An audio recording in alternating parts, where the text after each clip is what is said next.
सालेपुर कृष्णपुर ऐतिहासिक चाटेश्वर शैवपीठ में गम्हा पूर्णिमा अवसर में गम्हा झुलन और पवित्र रक्षाबंधन कार्यक्रम अनुष्ठित हो जाइछि। पवित्र श्रावण मासरे 5 दिन व्यापी यह गम्हा झुलन कृष्ण पक्ष एकादशी आरंभ होई गम्हा पूर्णिमा रे उद्यापित होता है। प्रत्येक दिन गोटे झुलन रे महाप्रभु चंद्रशेखर पार्वती और अन्य एक झुलन रे राधाकृष्ण विराजमान होइथांती। प्रत्येक दिन संध्यारे आरती सहित भजन कीर्तन अनुष्ठित होता है।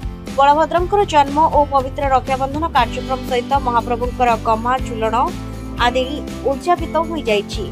एभली देवदुर्लभ दृश्य को देखिबा पई भक्त और श्रद्धालुंकर भिड़ जमिथिला।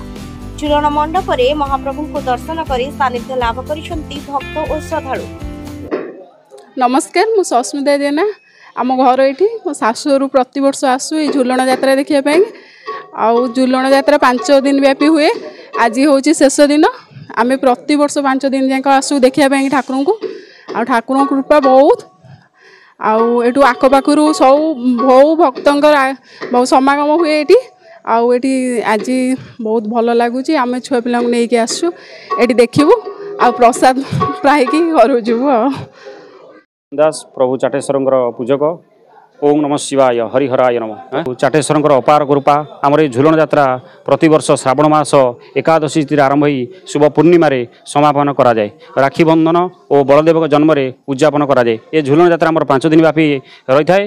प्रभु सबु भक्त मान बहु भक्त मान आडंबर पालन करा जाए। प्रतिदिन संध्या आरती पर ठाकुर विमान को विजय करती। आ संध्या आरती पर ठाकुर विजय कला ठाकुर झुला पर आमर प्रतिदिन भजन संध्या कार्यक्रम आरंभ हुए। आ बहु भक्तर समागम समापन हुए। कटक जिला सालेपुर बाबुली बारिक रिपोर्ट उत्कल न्यूज।